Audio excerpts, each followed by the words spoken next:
Yes, hello, folks. Welcome to the weekly Manchester United podcast. I'm your host, as always, Phil Branch, on with my excellent regular co-host here, James Rhodes from United Muppetiers. This is the second one of the year for us. Tuesday today. Normally we do these on a Monday. Our schedule's been a wee bit off. Yesterday was Martin Luther King Day, and simply impossible to record anything in the house while my kids are here. So we sensibly decided that wasn't a good day to do it. James, you've been freezing your balls off out in your beautiful part of the world, haven't you? Yeah, quite literally. It's been minus 10 Fahrenheit here. It's been real cold. We get this like once a year. Usually it's nice, sunny, and fairly warm, even for winter in Colorado. But no, it's been cold, and yeah, freezing my balls off. I was out at 5 a.m. this morning in a jacket and boots and no pants, trying to scare away the coyotes that had been Like, driven down in the cold to coyotes, is scare my that like dogs. code language for something? You trying to explain to me? Yeah, let me check out Epstein list one more time. Yeah, no, but actually, it's I've had my pets get into it with them before, and we've got a big German Shepherd that usually helps, but a little dog they like to prowl, and they're looking for food, and that's the prime meat at this point in time. So Yes. it was a freezing my balls off literally type of morning. Yeah, it sounds like a you problem that we don't have that Yeah. here in California. I was out walking my dogs. It's 71-degree weather in the I snow. know, I know. Thank You you. made sure to call me to tell me that yesterday Uh, while I was But complaining yet to you. somehow I still have a suntan, like I live on a submarine. But you know, That's you got to blame your heritage for that. I swear to God, my kids, apart from my oldest, my other ones, they're half Hispanic, so they all go dark, and Yep. it's contrast could not be greater. But anyway, interesting weekend, of course. Before we get into the game, I want to just get a quick thing out of the way. Some of you may have been relieved that I was quiet on Sunday, which I was. I watched the United game, but was within a great headspace. I have a greater message that I want to convey. I found out on Saturday that a childhood friend of mine unfortunately took her own life over the weekend. This followed on from about 7, 8 months ago. Her son also did the same, which of course this is the legacy of suicide often, is that the carnage that it leaves behind, and a lot of people never recover. For those who survive, this has of course got shades of Sinead O'Connor. I don't have anything particularly prescient or profound to say. As most of you know, I'm a mental health ambassador for a mental health charity, and mental health is something that's very, very close to my heart. Um, I'm an advocate, not a perfect advocate. I know that. But deep down, I genuinely care how anyone listening to this, how they feel and the difficulties in their life. I know what it's like to go to bed at night hoping you don't wake up. I know what it's like to have hopelessness, anxiety, um, have negative inner dialogue, and feel like the only thing that provides you with any relief is suicide. It's hard in those dark moments to know how incredible and how valued you are. And suicide, for a lot of people that do it, they're doing it because they believe that the people they're leaving behind are better off without them. So it's often called the selfish act, but it's really the opposite. But if you're struggling, one, you're not alone, because there's lots of us out there doing the same, living with our our demons or anxiety. And you're not defective. There's nothing wrong with you. Please, please, please get help. Um, there's lots of important services out there that are manned by professionals that know what they're doing, that are only too happy to talk to you. I know you don't always want to get help when you're in that situation, but um, I beg you to go and do it. I've been there many, many times. I'm thankfully in a good place right now, but I know I could change tomorrow. There's been many times I've wanted to take my own life, and I don't know what the threshold is between doing it and not doing it. I don't want to. I don't want to find that out. So, and I don't want you to find it out either. Every single person that's listening to this is of tremendous value to us, and how your mental health and your physical health is something that really matters. to me and to a lot of people around you. So please, please, please let me re-emphasize that I don't want to lose anyone else in 2024 to suicide, especially if you're listening to this. My DMs are open. There's lots of ways to get in touch with me. I'm not the best at responding quickly to DMs, so please, I'd prefer you went to a professional. But if you really do need someone to talk to and I don't get back to you right away, just hit me up again. I will eventually see it. And I'll be happy to reach out and have a chat with you and help you in any way I can. So please understand, I know this world is cruel right now and it seems like we dehumanize and hate each other so much. I know it seems that way, but there are a lot of good people out there. So please understand that this is very serious and going untreated it never leads to good things. So I really hope if you're listening to this, you're struggling, you get help, please. So anyway, difficult segue into United after that, but it's this is what we're here to talk about United at the weekend, mate. First of all, what was your take on the game? Yeah, I thought that it was fairly typical in a lot of ways of what we've seen. There's a couple good things to talk about perhaps, but a lot of the same. I don't think United were very good. I think they gave up goals very cheaply. Um, I think it was moments creating, something to score, but otherwise against what should have been an inferior side that is also dealing with immense injuries. Their best attacker, well, Harry Kane sold in summer without replacement. Mhm. Heung-min Son over in Asia for international tournament as well right now, and yet they still managed to come into Old Trafford and score two Mhm. goals. Disappointing. It was very disheartening because I think we played better when we lost 2-0 earlier in the season against them in the away game, at least, especially the first half of the first 50 minutes or so. I thought actually was one of our better gate performances, and it seems as though we've gone backwards while they've gone forwards still. And it's that is frustrating to see. That despite everything, still can't really say we're a better team than the mighty Tottenham Hotspurs, can we? James, as one of the things that I like doing this podcast for is we don't always agree on everything. And Yep. I don't know if I'm right. I have my opinions, Yeah. and they're always subject to change based on the information that I consume.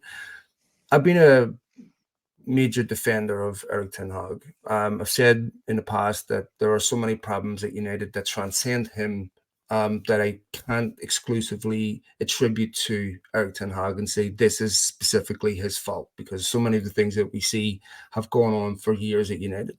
And it's a bit of, in his first season, every time Ten Hag had a problem, he had an answer to it. Even if you Mm. look at the games United lost last season, they didn't lose 2-3 in a row. They'd lose then, I think after they lost to City, they didn't lose for like another 6-7 games. Yeah. Same with Villa, same. And it seemed like every issue like arose in his first season, he had an obvious answer to or solution to. This Mm. year, that's not been the case. This Yep. season's been a disgrace. I'm sorry. And I'm not saying it's all his fault, because like I've said, there's lots of reasons why it's not all his fault. But a couple of things. One, I spoke at length to an individual yesterday who is an ex-Manchester United player. I'm not going to give his name. He's renowned for his exceptional punditry and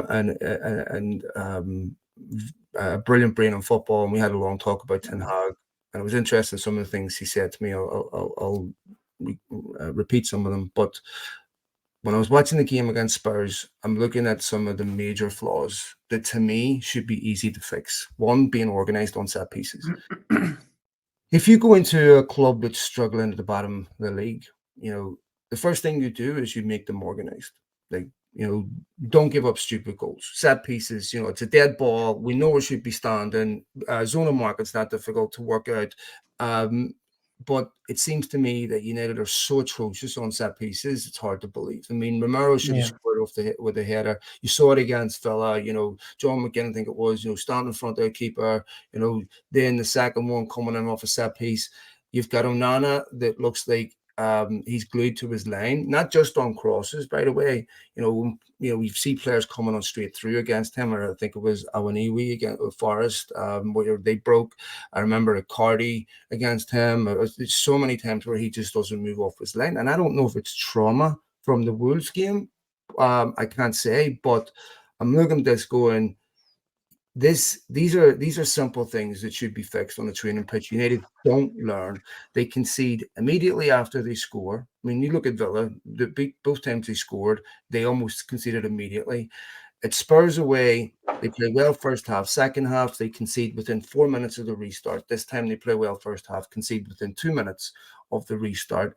They're wide open in midfield. I'll bring you in a second. I'll tell you what this individual said to me and why they're wide open. And there's just so many flaws where I'm saying Ten Hag should be fixing that on the training pitch pretty quickly, and it's not happening.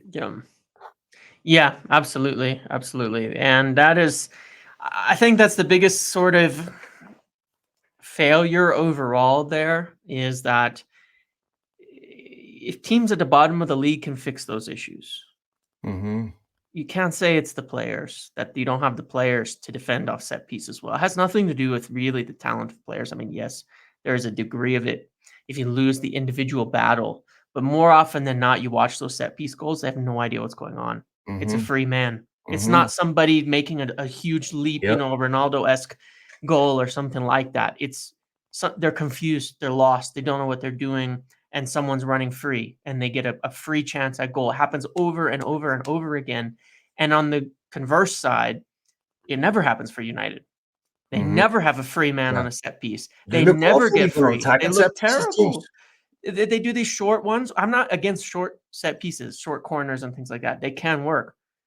We're terrible at them. It's just been terrible at all of these things. They don't work. We never have offensively the same success that teams have against us defensively from set pieces. It's been years like this, frankly, and it's not being fixed. And this happened, just clear up one point with people, because there's a lot of misunderstanding on this. There's things that happened under Ole Gunnar Solskjaer that were like this, where people would start to target specific coaches and things like that. It's not the case. Eric Ramsey has not been someone who has been, just to make this very clear, because I don't like to see people get targeted unfairly on these things. Eric Ramsey is not somebody who's been sitting there coaching the set pieces for the last few years. I want to clear that up. He is not like just sitting there by himself coaching set pieces. It's everybody, including Ten Hag, who are all working together on this unsuccessfully at the moment. Go ahead. Yeah. Sorry, but on that point, which is an important point, James, and I'm glad you brought it up on Eric Ramsey. I thought his specific title was set piece coach. Originally, he was, and I think that's where the confusion comes in. And they diluted that over the years, where he was brought in from Chelsea as a set piece coach. Then he was changed to coach. Then, and I do believe set pieces are in his remit, but he's not exclusively the set piece coach. So this was. I was listening to the fantastic Talk of the Devils podcast. If you, by the way, highly recommend it. And they were mentioning the ambiguity of what Ramsey actually does. They're so poor at them, it's actually hard to believe. And not just from, like you said, from a defensive aspect, from an offensive part. It looks like nobody knows what they're doing. And I was looking at the other night how many goals United have conceded from set pieces, and it's staggering. It's just astonishing. And I'm looking at it and going, this should have been a red flag after 2-3 weeks. And how is it that United don't have any organization? Let me just read a couple of texts I was sharing with an individual yesterday. And like I said, this is someone who knows the football inside out. Let me get didn't know you have to be able to read. Hang on. So it says, I said, hi, I hope you're well. I haven't spoken to you about, what do you think of Ten Hag? Really concerning United seem to be conceding the same goals every week. I said, hi, mate, he's to blame. Playing a style he doesn't have the players for. So it's crazy to me how they can't fix issues that shouldn't be that hard. Zonal marking on set pieces is so poor. They look confused. Onana has no presence. The midfield looks completely unbalanced. Really, really concerning. He says to me, the midfield looks unbalanced because they have far too much ground to cover. The forwards press and the defense drops. So imagine how much ground the midfield have to cover, so they're completely exposed.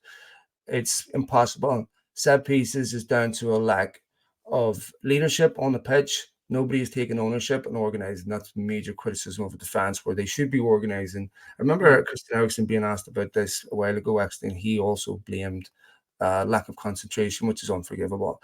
I said I said it's confusing because United had the best defensive record at home in the league last season. Ten Hag obviously knows how to set a team up properly, but this looks terrible. He said to me, the setup and transition is awful. Look at the results against lesser teams. More often when they're asked to dominate possession, they lose. Palace, Bournemouth, West Ham, Forest, prime examples. So these are people that know what they're talking about, that know how to look at a team and know what the flaws are, that are well coached, that aren't well coached. And I'm looking at Ten Hag and going, you cannot survive for me the rest of the season winning one, losing one. I mean, United have lost more games than they've won this season, and like we said before, there's lots of reasons why United are unsuccessful, but for Ten Hag, I mean, you look at Xavi at Barcelona, they're considering sacking him. They may have already sacked him. I haven't checked. Won the league last season, Tuchel was sacked the season after winning the Champions League. You don't get to survive at top clubs with this type of record. And with some of the major fundamental flaws that I'm seeing on the pitch and going, it's getting harder and harder for me to believe that he is capable of actually turning this around. I agree. And I think that there's all these flaws like that. And the things that are highlighted, it's kind of crazy because everybody can see them. I have a guy I brought on my channel a couple of times who's he just does like some basic analysis and things like that. He's done some contributions, things like that. But he's really smart, and I talked to a few other people, and it's really funny because ahead of the Tottenham game, he was pointing out this exact issue, like that was mentioned in that text from that other individual, which is why I thought, oh, it's interesting. He said that person who's really well qualified to say that was in agreement with this guy I was chatting with. And it's interesting. Somebody last night in my Discord sent me a video, tagged me in a video or shared a video on one of the channels that against Tottenham, showing one of these moments, and the forwards press, and they press like mad, and the defensive line is 60 yards away, deeper, dropping deeper and deeper, and the midfield is the entire pitch practically.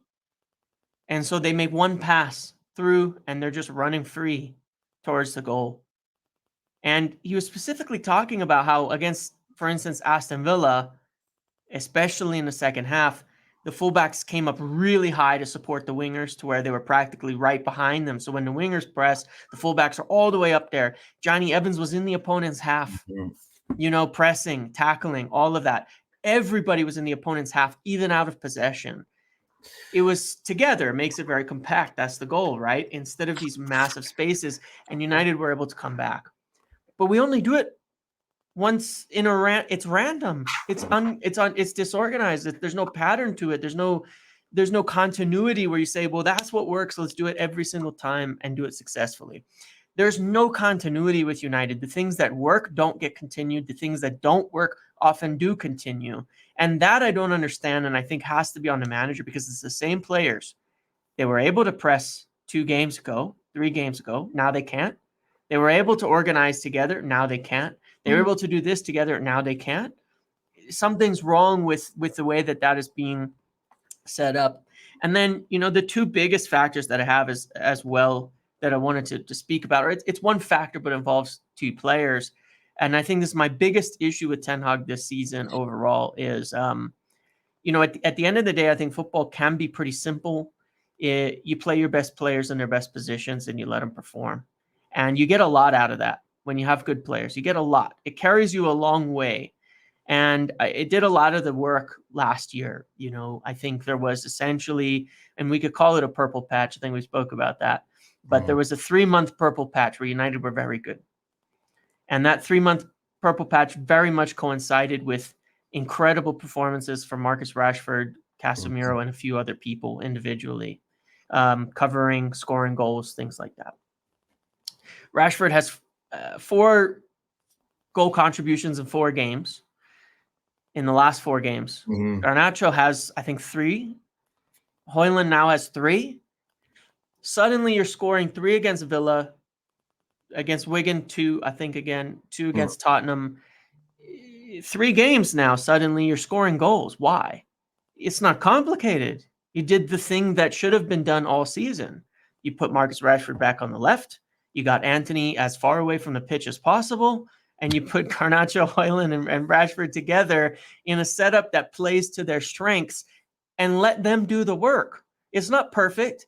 It's still lacking patterns that are unfortunate and surprising. It's still overly reliant on, them kind of creating something out of nothing. Garnacho pressing and making a mistake. I think that was for one of the goals that Rashford finished. Some lucky, but that's okay. You make lucky bounces by being aggressive with that 3, by being threatening, by all the things that happen. You create your own luck. And suddenly you score, 7 goals in 3 games when you've been scoring less goals than Luton Town this year prior to this. And it's that simple of putting players where they're supposed to be and where they have successfully carried you in the past. And the other player that is supremely suffering from this is Bruno Fernandes, being asked to play deeper than Scott McTominay simply to accommodate him crashing the box where when's the last time he scored? 2 versus Chelsea, right? 2 in that game way back in October versus to save the game against Brentford. But in between, you're getting nothing out of him, nothing. And you're putting Bruno Fernandes out of his best role, his best position in order to do that. And I think this is a case of extreme overthinking rather than keeping it simple and playing to the strengths of the team that you have. And it's a big reason for what was mentioned about how much ground a midfield has to cover, how much space there is in it. It's a lot of weird solutions have been attempted to solve goal scoring problems that have led to other problems rather than just doing the simple things. And that's my biggest problem at the moment.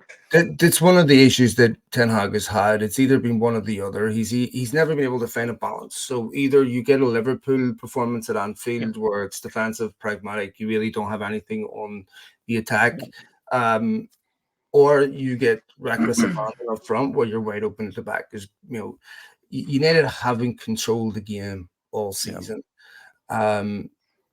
Maybe you could say the Crystal Palace 3-0 won, but outside of that, they were good against Chelsea. But if you look at the possession stats, United had 36% possession again at the weekend against Spurs, and that's pretty much been what it's like all season. Even in the Champions League games, I think the only game United shaded possession was Copenhagen at home, and we're talking like 50.1%. A game that immediately preceded the death of Sir Bobby Robson, and that a game United needed to win, and they were incapable of dominating possession. One of the things about Solskjaer before he bought Bruno Fernandes was United were a poor counter-attacking team because they couldn't dominate possession. So they were one-dimensional. When he brings in Bruno Fernandes, all of a sudden they start dominating possession, and they're no longer a one-dimensional team. Ten Hag has United, to me, a one-dimensional team. And the thing is that they have so many flaws that any decent team will take advantage of them. I'm talking about flaws that shouldn't exist at this level. I mean, that Richarlison goal is a disgrace because there's so many people that are culpable. And I was looking at how many times United have won this season where, I was even the Bournemouth game, just embarrassing on set pieces. Looking at the Copenhagen game, United give a corner away last minute, didn't give a penalty away, and to me that's the only game I can say that Onana has been the difference in the game. For me, Onana is a big problem because People talk about Alex Ferguson and about the fact that the FA Cup saved him. But one of the biggest decisions Ferguson had to make was his goalkeeper. He Mm, brought Jim Leighton down from Aberdeen, and they were very, very close. And he had to make a massive decision in the FA Cup replay because Leighton had played really poor against Crystal Palace. It was three, United drew three. He drops him. Jim Leighton never recovers from this and never speaks to Ferguson again. But arguably, that decision to bring Les Sealy in was the difference. Then I think about United keepers after that and how short the leash was. Bosnich, lasted a year because Ferguson didn't think he was good enough. I'm looking at Tim Hard. Tim Hard against Porto has a decent season, drops the ball in the last minute. Porto score, they go through. That was enough for his career to be over. mm, Taibbi didn't last long either. He was gone, and there's been United keepers that have been brought in that just that haven't been able to survive because the standard is so high. And then I'm going, okay, so we have this Onana Bayindir thing. And I'm going, why won't Ten Hag play Bayindir? I mean, why wouldn't you play him against Wigan? Because to me, that sends a really terrible message to Bayindir. And when I look at how Onana played against Spurs at the weekend, I'm still trying to question the logic behind making him stay. I can understand if he's been exceptional all season. We're like, this is a guy yeah. we cannot do without. And then I was starting to do a bit of digging about Bayindir, and I was told Ten Hag never wanted Bayindir. This was not his signing. And this is in some ways sending a message to the club about why they brought him in. Like, Bayindir's a good keeper. He's a Turkish national team goalkeeper. He is. He's first choice for Fenerbahce. And that's the other part I don't understand. See, I'm like, I understand you playing on Nana because you bought him, but technically you bought Bayindir too. So if Bayindir comes in and helps you, fine. But the single biggest reason why United are out of the Champions League is because of Onana. And Yeah. Onana could get Ten Hag sacked. This is a Yeah. big decision. Yeah. It is. And the thing you mentioned, I think, is is kind of underneath all of this. Obviously, they're just to kind of tie it all together. We've talked a lot about this point with Eric Ten Hag that I think is probably underlying a lot of the issues because you lose a lot of not the locker room, but you do lose a lot of trust from people when you don't act objectively. You do. You just do. When you're in a position of management, anything that can be perceived as playing favorites really doesn't go over well. It becomes problematic. And you had Bayindir's agent, I think, in the last break talk about concerns about this specifically. Like he wasn't. Why is he bought to not play and to not get in and not get minutes and things like that? You had a goalkeeper that they would have probably preferred, Zion Suzuki, I think was his name. We talked about him last time. That didn't want to join over the concerns whether he would play at all. I think they wanted Vermeer too from Anderlecht. Yeah, there was that as well. Yeah. To Brighton, I think. The thing is, I don't care who you brought in. You're the manager, right? Mm-hmm. This is where this job is so messed up at United and where Ten Hag has had some huge failures because Antony is a massive failure, massive, unbelievable. And it's well noted how little he was rated by United's people who were hired to make those decisions. Make sure you remind me to ask you about Antony before we skip that subject because I do want to talk Absolutely. about them. Yep. And Onana was certainly a good keeper. I think he's a good keeper. It was good for Inter. I like him. I think I can understand. I've seen him perform well, but you still superseded the names that were on the list in order to go for him, and he's making huge mistakes for you. That's on you. I bring kind of tie it all together because you have the same point, and I wanted to ask you about this. Of course, this week Jadon Sancho returned to Dortmund on loan. Came off the bench immediately for them in their first game. Has a great assist to Marco Reus once again. It was interesting because I know people said that it's Germany and the spaces, and I do believe that too. That in Germany you get a lot more. But somebody posted a video of him doing the exact same thing in England for United, literally the exact same move, the exact same run, and getting the exact same assist for United in the Premier League. regardless, this was an issue where obviously it started not to agree with the things that have gone on, not to agree with issues with discipline, these types of things that are unacceptable, but it started on the basis of feelings of favoritism over players, over choices, over things like that, having to do with Antony and others. That's where it started from the player's perspective, where you get an underlying situation that bubbled to the surface and exploded. And then from there, I'm not absolving anybody of making, dumb tweets or of being late to training or things like that. That's all fair. But what it kind of runs back to on this is, you know, you do live or die by these decisions that you make. If you're going to be making these decisions, if you're going to be making decisions on the keeper, if you're going to be making decisions on signings, you live or die by it. And there's been a lot of dialogue about that recently. And one of the things I wanted to ask you before I forget, Marcus Rashford scored, and some people made a big deal out of a certain thing that he did about quiet or something like that. And then he clarified on Twitter because somebody said, no, he's talking about, getting a lot of heat for wishing something nice on Sancho on Instagram or something like that. And he's been getting a lot of abuse for that in particular. Now, I think it should be known that there's quite a few players that have interacted with that post from Jadon Sancho. Jadon Sancho's not a criminal, he's not a pariah. He's just an individual, a young player who's a friend of many of these individuals. Yeah. Should also be noted that Benny McCarthy commented on the post as well. I think it's been deleted, but he commented on the post as well with a crown and a heart for Jadon Sancho too, who's one of Eric Ten Hag's coaching staff. And it's one of those things that I think is a totally a non-issue. I don't understand why it's being made an issue of. I wanted to get your opinion on that. We've varied on things with Marcus Rashford, but I think we'd probably be in agreement here. There's nothing wrong with. Yeah, I'll start there. I don't think it's an issue at all. I mean, having a personal relationship, a friendship with someone and wishing them well is completely different to me than saying I support you over Eric Ten Hag. I mean, these are two different things. Look, here's the thing, James, about what Sancho did for me personally. Yeah. It's not even the being late part that at this point bothers me the most. It's the way he handled it. Yeah. Right? Because human beings are late for work. I'm late for work. You're late for work. Life happens, right? This is just the way it is. There's no occupation where life doesn't happen. Okay. If it happens sporadically, not a big deal. If it's happening consistently, it is a big thing because that should be something that's easy to fix, right? Be on time, not a particularly difficult skill to master, right?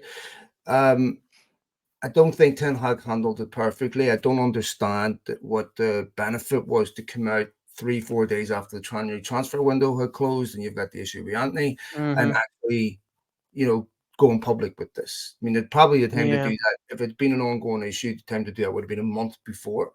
Yeah. Now, the other part of this that you and I know is that Sancho had been hit up from Chelsea.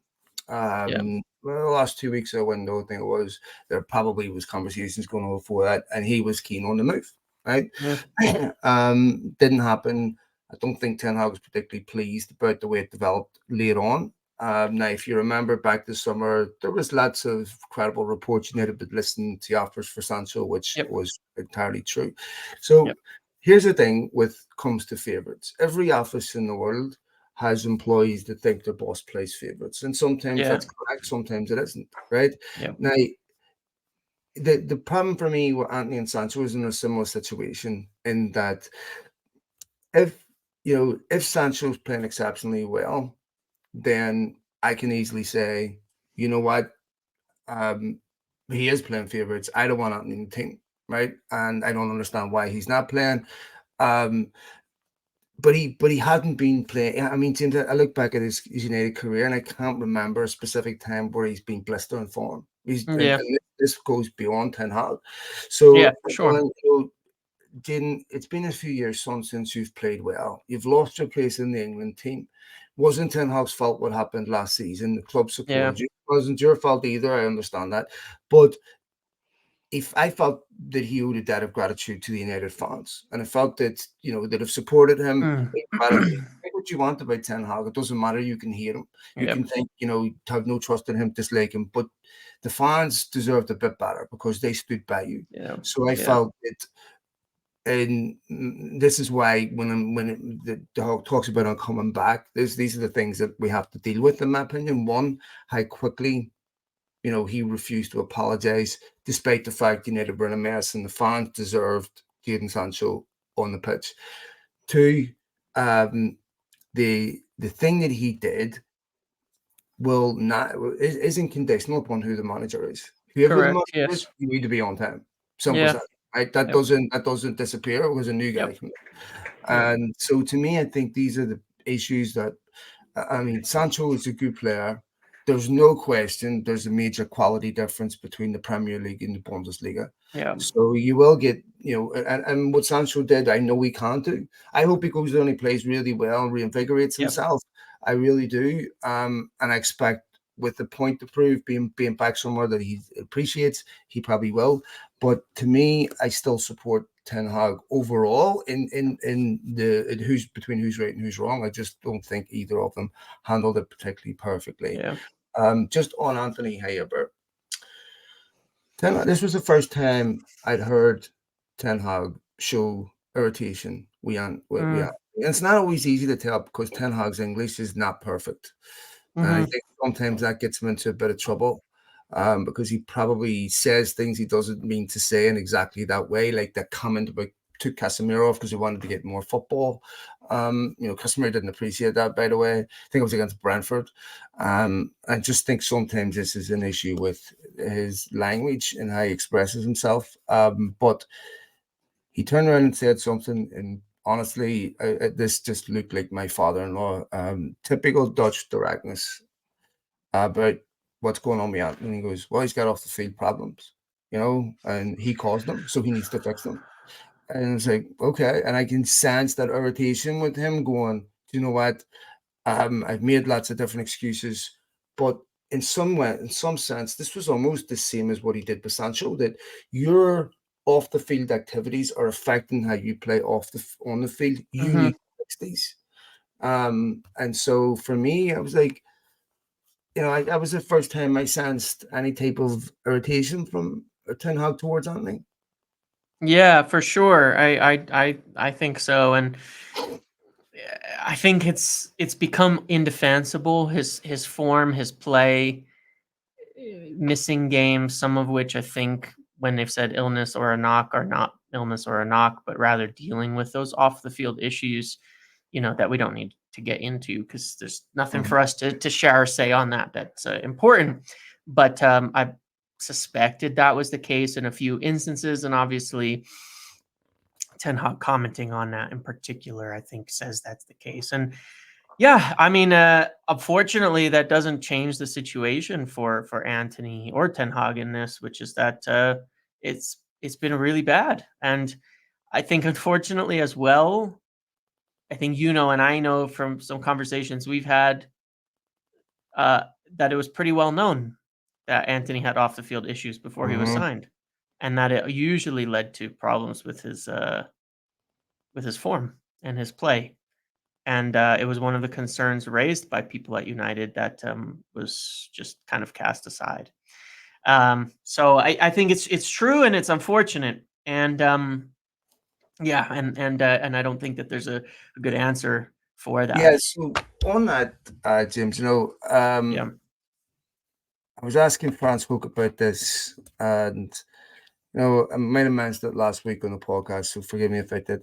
And I was asking him about Antony, and I was asking about the off the field problems, and he was saying to me, he goes, I honestly believe that if Eric was in his second season, he wouldn't have signed Antony. He goes, because one of the things you can't prepare someone for is the actual experience of the scrutiny at Manchester United. You can tell them about it, but you really have to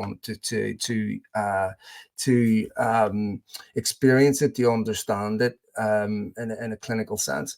And you heard Ten Hag say the weekend, he emphasized this over and over again about how difficult it is to play for United. And it's difficult when things are not going well. When things are going great, it's the easiest club in the world to play for because the praise is off the charts and the pendulum swings heavy both ways. But when you're not winning games, the scrutiny is relentless, and it affects people in different ways. Some players can handle that, and some players can't. Yep. I definitely feel with Antony, if these are not problems that are going to go away tomorrow. Yep. So, but Ten Hag needs Antony to be playing well now because he's really in an interim position right now where Yes. he has to prove he's good enough to take His Manchester United interview, forward. yeah, he's doing his And interview. yeah, and the thing is, James, the Ten Hag's in a bit of a precarious position because it's a bit of a catch-22 situation. He needs all the issues fixed behind him. As they're being fixed, there's a couple of problems. One, the expectation for Ten Hag greatly increases. So we need, whether that's fair or not, we know these playing issues aren't going to get fixed overnight, but there's going to have to be visible improvements, especially with players coming back. And as United are properly run and properly funded, that job becomes very, very attractive to high-end managers. Yeah. People like Zidane, who Blanc knows, there's a lot of people will be looking at that United job. They'll be saying, I want to go there. It's well funded. It's run by football people. And all of a sudden, it becomes very, very attractive. Yes. To finish my point on this, if United find out, if we're still in the same situation by end of February, where United are majorly inconsistent, we've seen no significant improvement, and United are thinking we've got to make a change, I would do it right then. I wouldn't wait till the end of the season because United need to be prepared for next season to start that preparation around April, May. Yeah. Well, there's a couple of thoughts on this that I would take. One is that obviously INEOS have to play down and play coy on anything that they might be planning on doing prior to receiving ratification. That's something that I think Jim Ratcliffe has made extremely clear now, where he's talked Yes. publicly about 10 times more than the Glazers already Yep. in their 20-year history. 100%. He met with the fans, he met with executives, he met with the staff. This is all good stuff to see, communication. But he's made clear as well in every conversation they cannot do anything right now. And it's important, that point, but I think it's also anything you hear, well, we don't want to do this now, we don't want to do that then, we're not going to, that's not planned for. You can't really take it at face value. Once the deal is ratified in 3 or 4 weeks from now, likely, I think is what he said, suddenly the picture can become a lot different. And suddenly they can do literally whatever they want. Anything.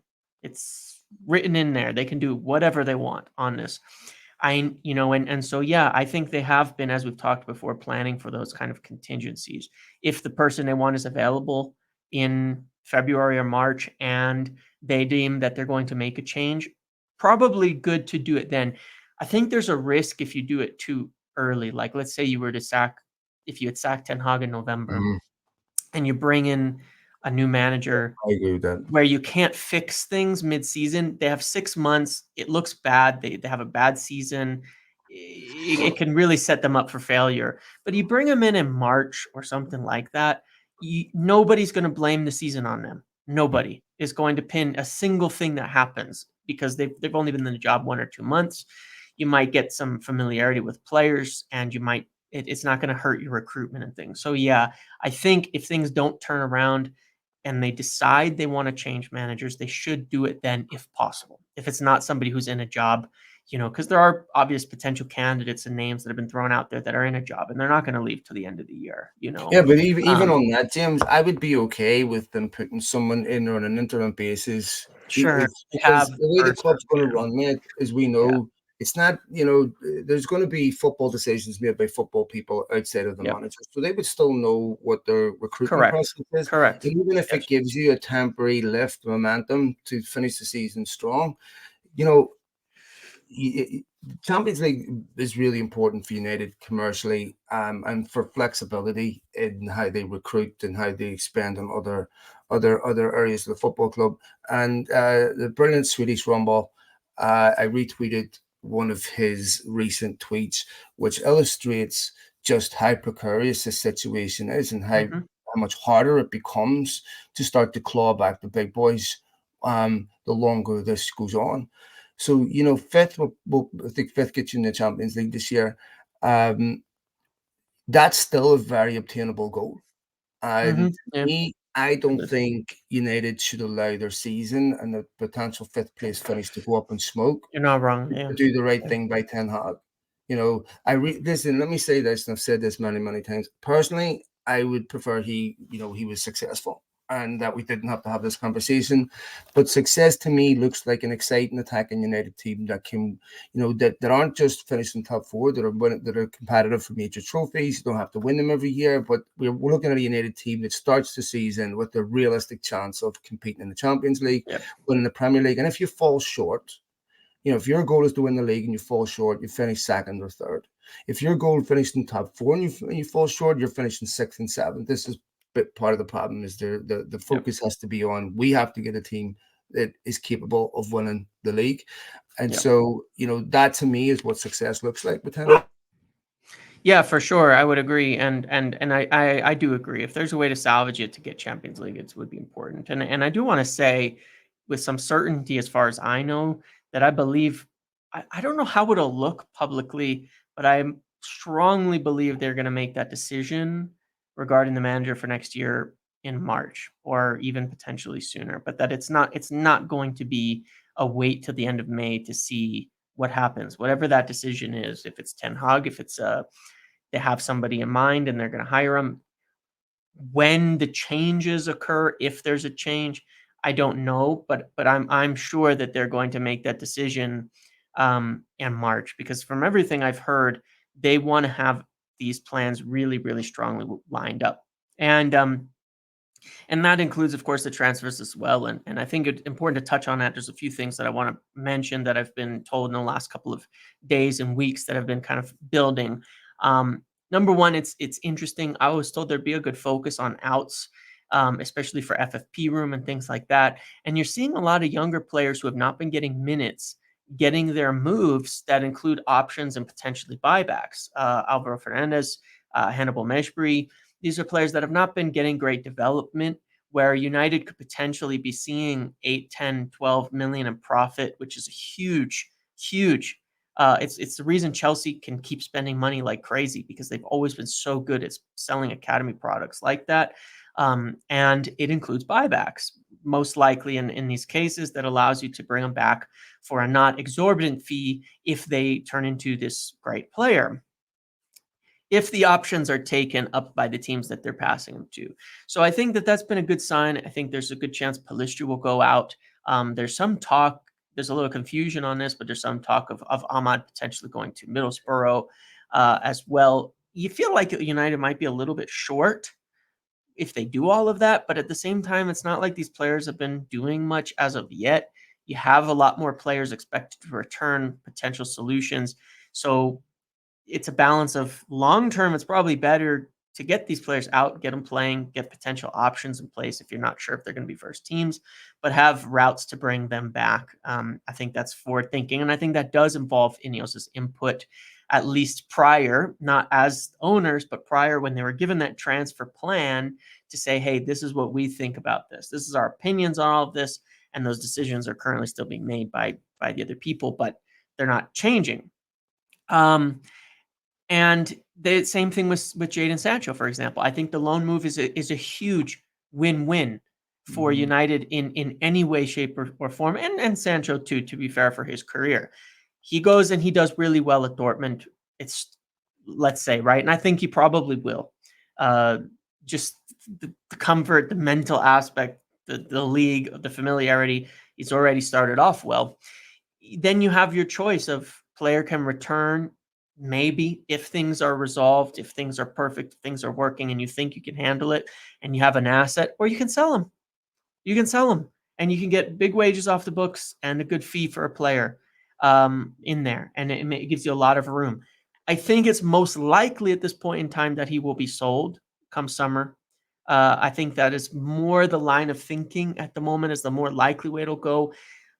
Yeah, some of the issues that have been mentioned, like you said, are regardless of manager, but there's also the aspect from the player side.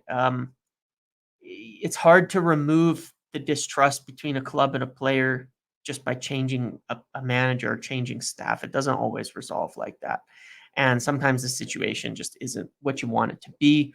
Going back to, this is one of the areas they should have been more decisive in summer. If he was made available, then they should have sold him and not created. This is part of where they fail, where they create these situations ahead of time, where a player is like, well, I'm kind of for sale, and people are talking to me, but I'm not sold, but I'm not playing.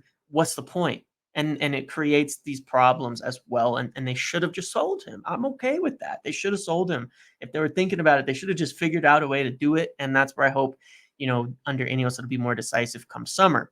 Speaking of that, which I think is important, these are two things I want to talk about. One is that I'm made aware that United have been looking at right wingers and people to potentially replace Antony. I don't know if they're going to be able to sell him, but I don't think that there's any view that he's going to be the guy for the future.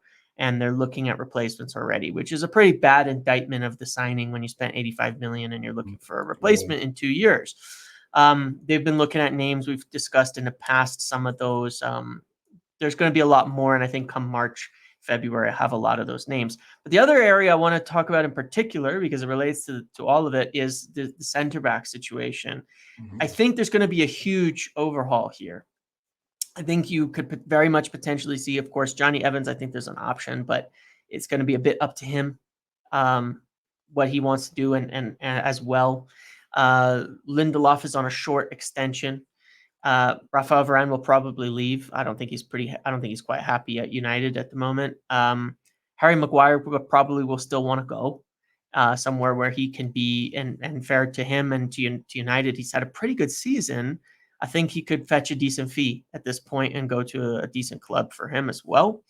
And these are all good things where then United are looking to replace him.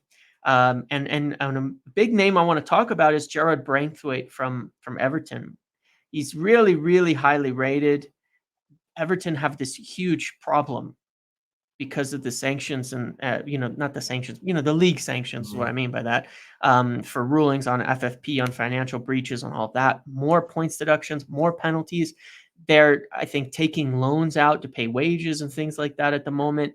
They're in trouble, and the whole new owner coming in is like a mess. They're in a lot of trouble, and they're very likely going to have to sell off some major assets, including someone like Gerard Braithwaite, Amadou Onana, we talked about, not as a center back, but in the midfield. But Braithwaite is definitely one I keep an eye on. Really highly rated player, someone who I think a lot of people really like. And, I think it would be great getting a player from close, who's playing close by to Manchester, who's young, who's up and coming, who's a great performer in the Premier League, and making that switch over would be a Who good played thing in as well. Holland? I think it would be He played yeah. at PSV for a year. Yeah, he played for PSV, so we can't escape that. But I promise you, it has nothing to do with that. It has nothing to do with that. He's been really good for Everton, so I think that's a good one. I'd like to see United make purchases like that. I'm not saying Brentwood is the complete product, but I think that let's stop cheating a little bit this summer is my hope too. Let's get good players who are solid. I hope that INEOS do lean a little bit more on Premier League experience, just to make the transition easier for players to come into the team as well. It's going to be interesting because we look at INEOS. To me, their influence, I know technically Ratcliffe has to say the right things, to the media, but they can't exert influence until this is ratified and all this. Mind you, when you see what the Newcastle chairman is going through right now, it's hard to believe anyone could feel these tests. But anyway, I'm happy we're not owned by a state, I will say. Yes. No, listen, I'm happy we're not owned by any despot, by any individual, and Jim Ratcliffe's no angel. Not saint, There's plenty of places where he can be legitimately criticized. I have no problem with that whatsoever. I just don't want United specifically owned by someone that has an undeniable, human rights record, appalling human rights record, stuff like that. It doesn't matter where these individuals are from. I just don't think that's the correct ownership model for Manchester United. So but in that sense, I also completely understand where a lot of people feel that's hypocritical. So, I get it. But with Ratcliffe, like you said earlier, it was encouraging that he had met with fans already. That it's not hard to be better than the Glazers, but very, very encouraging that he has made commitments to communicate with fans. And that's Jimmy now.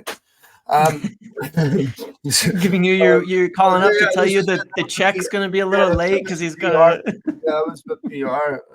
Right. Told my drug dealer not to call me when I'm at work. Anyway, but no, but I think it's great that he understands that there's a lot of examples of what went wrong that are easy to fix. The test, of course, will come as this progresses, and criticism will inevitably come. Like you were saying, he had a meeting with staff, which the staff were very, Yep. very optimistic about. Brailsford's in there forensically analysing things, which will be making a lot of people internally very Yep. uncomfortable. Yep. Understandably, some people, there's a lot of very good people at United, like we've said before, but United are not an institution that's been set up for for excellence or for efficiency. It's going to take a lot of recalibrating. The other thing I don't particularly have any concerns about is the fact that Brailsford doesn't have a background in football. I think what Yep. we need to understand is, one, this is football. This is not theoretical physics. This is, we're Yeah. not trying to get into unified field theory. I'm even skeptical that such a thing as a football expert exists. Yeah.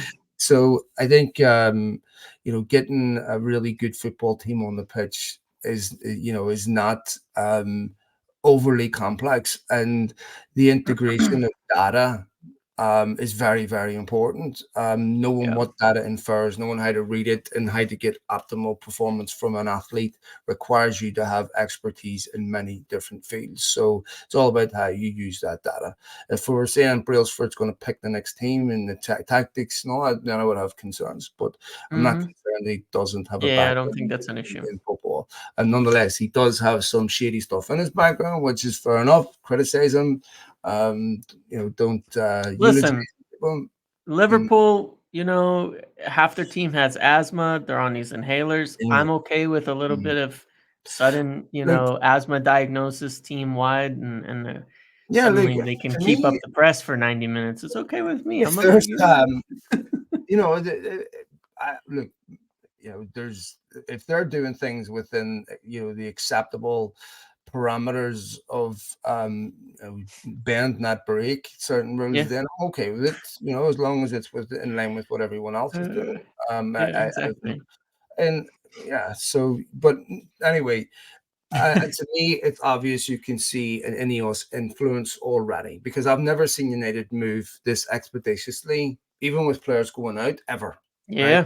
I mean, the Yep. sheer number of players that, let's be honest, in any other window you wouldn't disagree with leaving. Like Van de Beek had to go, right? No Mm-hmm. question. We all wanted him to work, didn't work.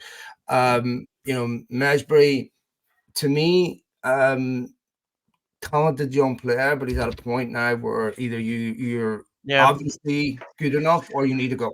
Right? Yeah, This is these are the points where players like him will usually stall out at yeah, United, not exactly. really get enough minutes, not develop, and then you're like always wondering, and they just nothing happens. So Yeah, it's a so good you move. get It's a good an move. Andres Pereira situation, Yeah. so he's going Yeah. on loan to 23, 24, and you're trying, this has got to go now, right? Yeah.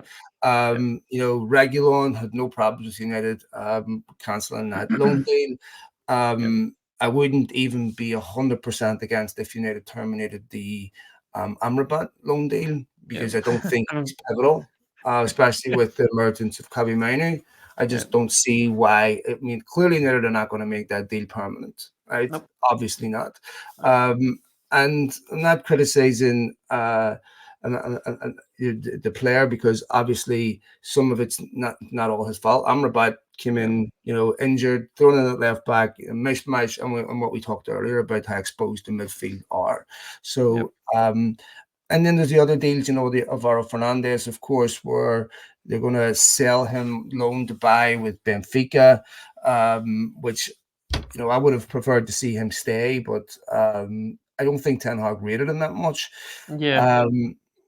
The other one that's going to be really interesting at the end of the season for me is going to be Mason Greenwood. And I don't want to get into too much. Obviously, it's a complex subject for, people have different emotions on it.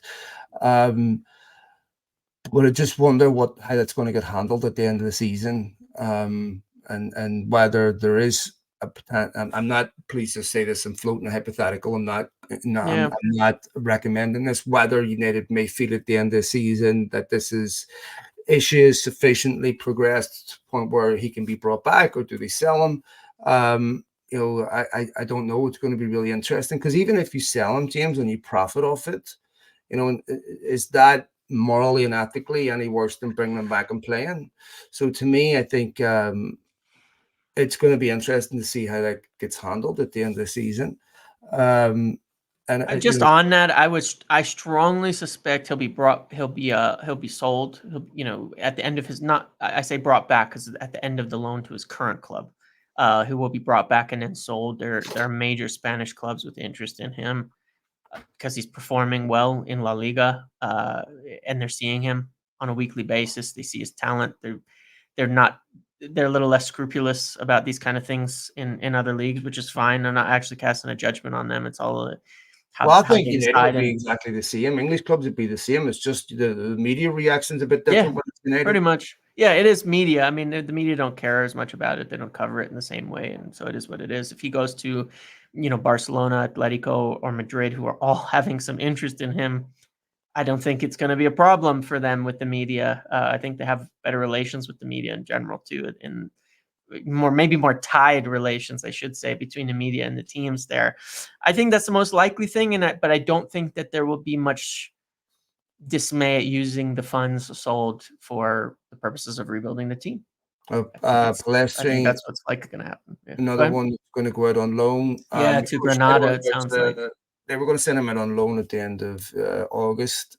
Yeah, of course, with Antony, everything else, injuries to Ahmad, they decided not to.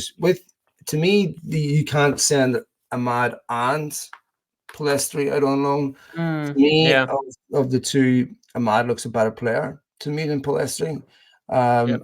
It's funny because I speak to United fans who think Palestri is magnificent, and I speak to some of them that don't rate it. I think he's limited, and I think that for Palestri, part of the problem is he's a right winger playing on the right in a system that doesn't really accommodate that type of player.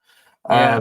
And I think for him, he's also at that point where Meshbury's at, where like if you're not playing regularly now, you got to go. And this is where you need to have to be better. So I'm not against Palestri being sold.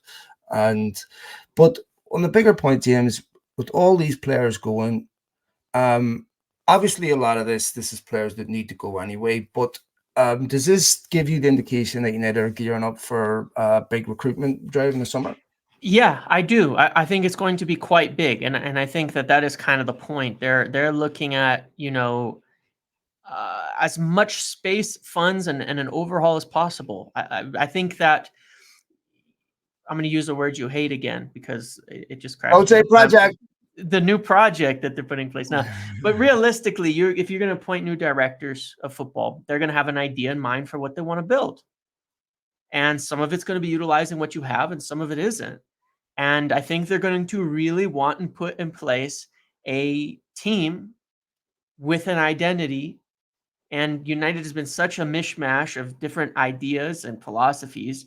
You need a lot of players to do it, and you need a lot of the right people to do it as well.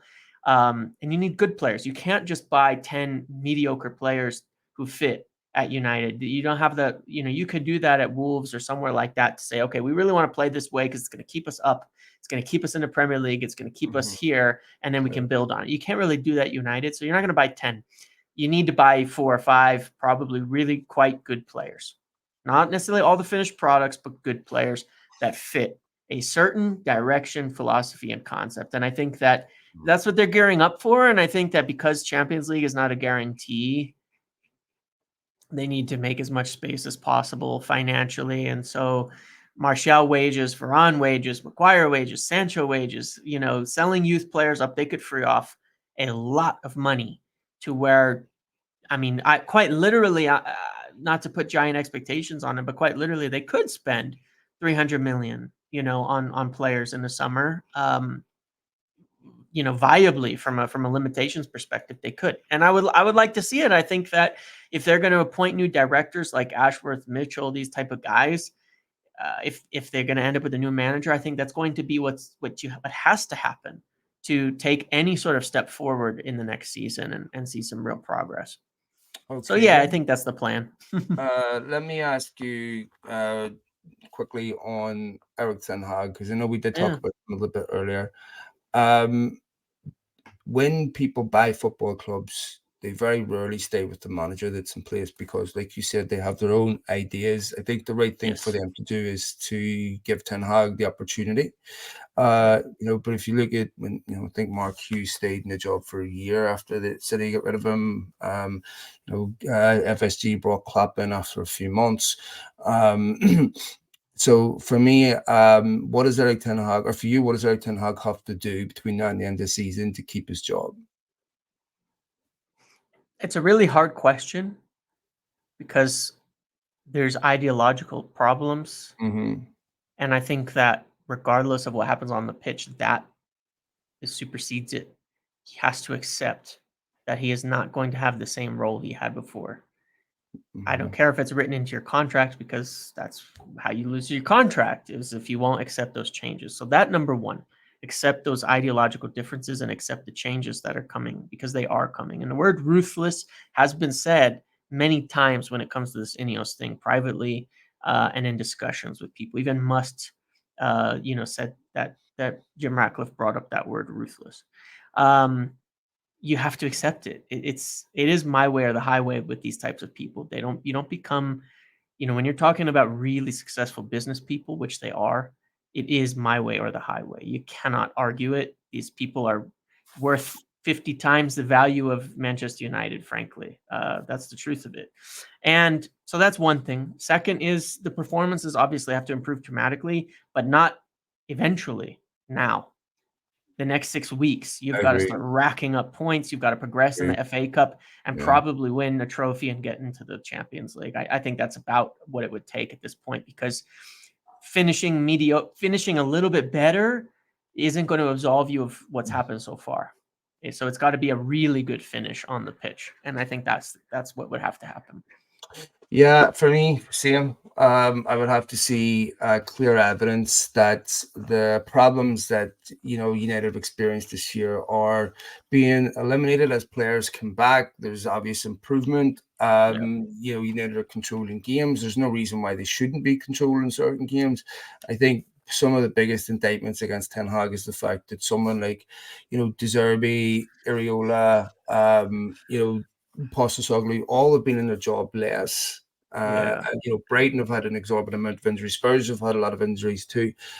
Even Unai Emery, they all look to be making much greater progress than what Ten Hag has made. And I need to see a United team that's learning from their mistakes, where we're not repeating the same mistakes, we're not conceding the same outrageous goals.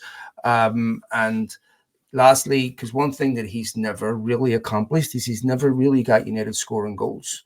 Marcus Rashford was obviously the guy that carried us last season. I remember we did a podcast and we said for United to challenge this season, they're going to have to get goals from players outside of Rashford. It's good to see Haaland starting to score with some consistency, but he's never really got United scoring goals. And it's not hard to see why. This is why I think even if we got a striker in January, would it really improve that much? Because they would have exactly the same problem. They wouldn't get the service. So lastly on that, do you feel that United will bring any players in January? I when we did the podcast, I think in December, and when we did it last week, I said I really wasn't sure. It's the 16th. I don't really see any progress. They're not going to go for Karim Benzema. Was sort of an odd rumor floating around. They didn't go for Werner. Went to Spurs, played against us already. I can't say I'm disappointed in that.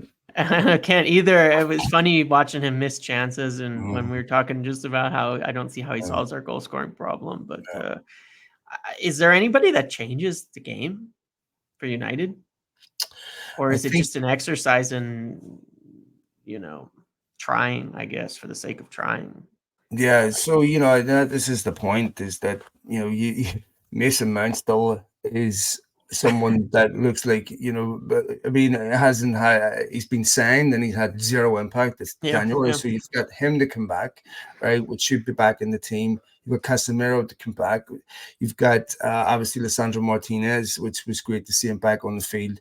Malacia should be back really soon, and so to me, I'm like, let's just see what Ten Hag does with what he's got right now. I don't see yep, another emergency loan really impacting United's season that much yep, at this point. yep. If you could get to me an experienced striker that would help out Hoyland, okay, like if a Benzema, I would be okay with that. For a 6 month deal or something like that. Um, but outside of that, I mean, are United going to sign a better right winger? Are they going to sign a better left winger? Are they going to sign a better midfielder than the options and they have? Better defenders, goalkeepers? I don't really see an obvious position that No. stands out to me. It says you need to get a loan signing in right now. Um, Yeah, I do agreed. think they're the way they're trimming the squad is quite interesting. So it looks to me like they are trying to prepare for having the flexibility to recruit this summer and to do Yep. that early. And I think we're going to have to see INEOS and make it such an obvious difference is the way you need to go about signings. Is that if we get dragged into sagas this summer, it's going to be really disappointing because these are the reasons Agreed. why. Agreed. Be decisive, define who you want, go sign these players. And I think that's going to be really interesting because, by mid-February, it gives them a couple of months to really get to work. And, people talking about Xerxes and stuff, none of those players will come to United based solely because Ten Hag wants them anymore. That's not going to happen. So it can't be a Ten Hag signing. If United sign Xerxes, it'll be because he has been identified by the club. But to me, James, he's got 7 goals this season. I might have to have that right to assist 40 million release clause. That's not the player to me that's going to make a fundamental Yeah, difference. another young Yeah. project on top Mhm. of Hoyland, who's already a young project, who I think will come good. It's not exactly doesn't totally make sense to me in that respect either. Yes, so so we will see what happens. All right, lots to talk about. Of course, no game this weekend, and then be Newport or Eastleigh at the FA Cup. We should see a number of players returning for that game. If something significant happens in between times, we'll record a podcast, or maybe we'll just babble on one anyway, since James misses hearing my voice so Yeah, much. yeah, every day.